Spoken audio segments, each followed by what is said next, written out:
minimum frame. And it's actually pretty easy to work with when you get it down to this point, because it is really light actually compared to even like my Suburban, so it's easier to handle and to work with when you get the weight off of them. Guys, I'm just using a little Coleman little fuel cell here, a little propane tank.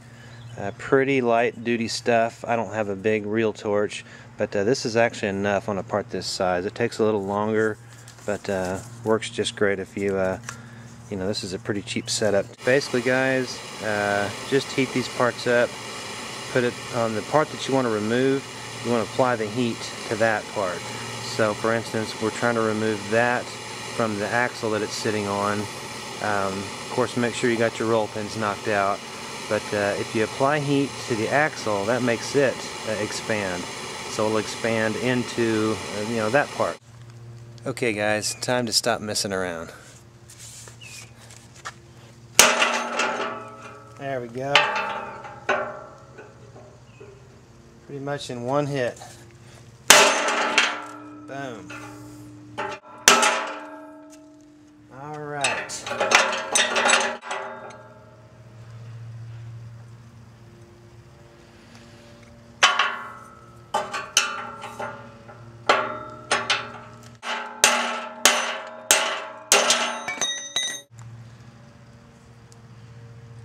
Alright guys, that's a good deal. Well, unfortunately I have not been able to get a lot of good footage of the During.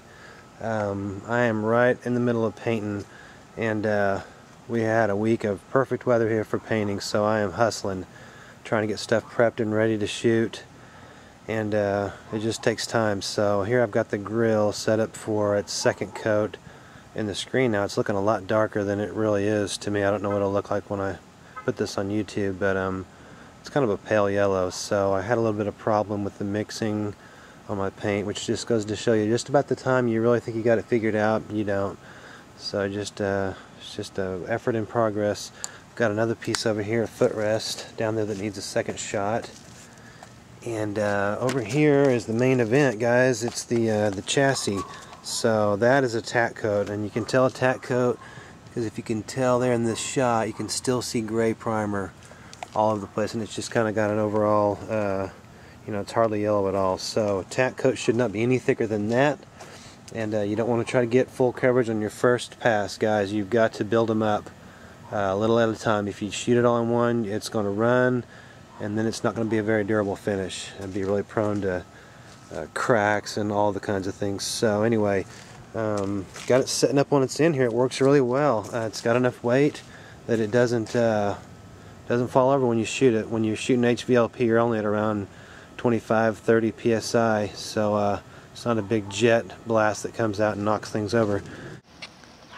Alright guys, here we are. We are in the middle of it. I am not getting good progress shots. I am having a lot of trouble with the paint. I went so smoothly with the Sears Suburban Orange that probably got lucky. That was a false sense of security, because this one has been tough. The paint itself is awesome. You can see the quality of that. Look at that. Got a beautiful shine out of that thing. Lays down nicely. This coat is flashing off right now. I'm giving it about 15-20 minutes of chance to flash off here, but just give a little spin around. A few dry spots right there. That's what you call a dry spot. You can see it just does not have a nice gloss. It's just kind of a muted finish compared to like that. That's nice and thick and laid down properly. That's what a dry spot looks like. That's what you want to avoid. So I did not get a good overlap when I sprayed. That's correctable in the next round. Yeah, let's see what all's in here. Alright, well, let's see. It's great you can still get a lot of this stuff, you know, new parts. You don't have to buy used. Like with the Suburbans and stuff, like the Suburban I just restored, pretty much almost everything you get is going to be used. It's going to be off of another tractor, and you're going to have to refurbish it. If it's a rubber part, you're almost out of luck. Okay, I remember now. I had actually forgotten what all I needed here.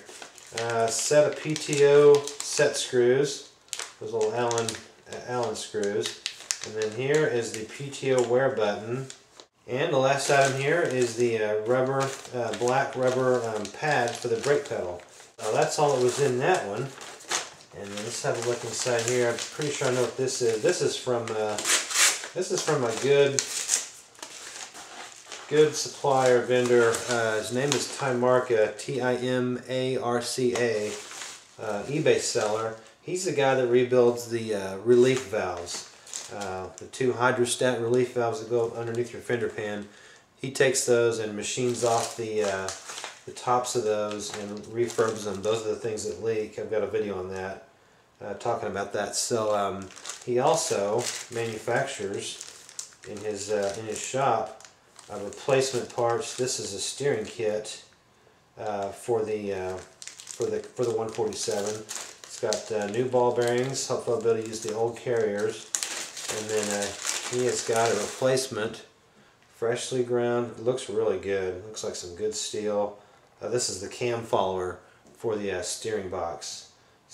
Anyway, good shipment of stuff, and got a lot of work done. We're going to go out in the shop now and take a look at the paint work that I've done, and gotten over some good hurdles. So yeah, the project is moving along. Alright guys, I thought I would give you a little heads up. I went ahead and dug through my taillights here and got them all collected here.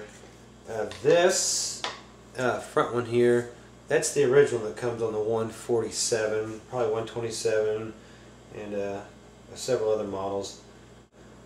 I've never quite understood why International chose to, maybe it's just the taillight that was available. This is what their supplier could come up with. I don't know. But it seems awkward when it sits in the opening. You get this square opening and then you got this round thing sticking in there. When I first got my 147, I just knew that these were you know, aftermarket. Someone, you know, over the years had just replaced them, gone to whatever AutoZone, whatever place, Napa, and found some taillights and thrown them in there. This is where you run into a problem. These were sold to me as a replacement for the 147. That's not going to happen without some modification, because I'll flip these over, and this has a large little tower here sticking up. But anyway, for the older 147, probably the category of narrow frames that use that later fender pan. These aren't going to work out without doing some modification. So if you don't want to cut holes in your fender pan, I would stay away from these, and I'm not sure yet what I'm going to do. Anyway guys, I just thought I'd get those out and do a quick rundown on those. Hopefully that helps somebody. Now here's a look at what we've got done. These are the biggest hurdles other than that fender pan over there, which I'm not looking forward to. You really got to get those things right for these things to turn out looking good. The frame, you can get away with a few mistakes, which I have done on this one, but you really want those fenders to look good, and the hood. So I guess the hood and the fender pan, you know, are going to be the next really big ones. But at any rate, the big hurdle about this is that I can now start putting this thing back together, at least get started and get a chassis back together. The rear end has been done for a couple of months now, so just work on some linkages. I've got the front axle right there. That's a rattle can job on that front axle. I decided to go ahead and go that way. These front axles get beat up pretty easily. Pretty good mirror image right there. Be a lot better to show this in the daytime, and I'll probably get you some footage of this thing as I start to reassemble it, and we'll take a look at the paint again. But real happy with it. The inside for me was hard to get. It's just so hard to get a HVLP gun to get up within a few inches of this surface.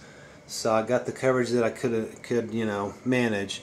But outside is what I really wanted to focus on. Came out really well. I think I had one run in this whole shot. This is where the electric lift attaches, and I think I got one really tiny run. It'll be easily sanded out. No way am I going to reshoot anything trying to fix that. Here's the other side. Class people, they're sitting there. A lot of them are working as you're boarding. They have computers out and calculators. They're looking up at you like, hey, we're making money right now. Right now we're making money. Go, get in the back. Close that curtain. I don't want to see it. Even in my peripheral. Snap it shut. What's the matter with us? They got to cover us up with a tarp.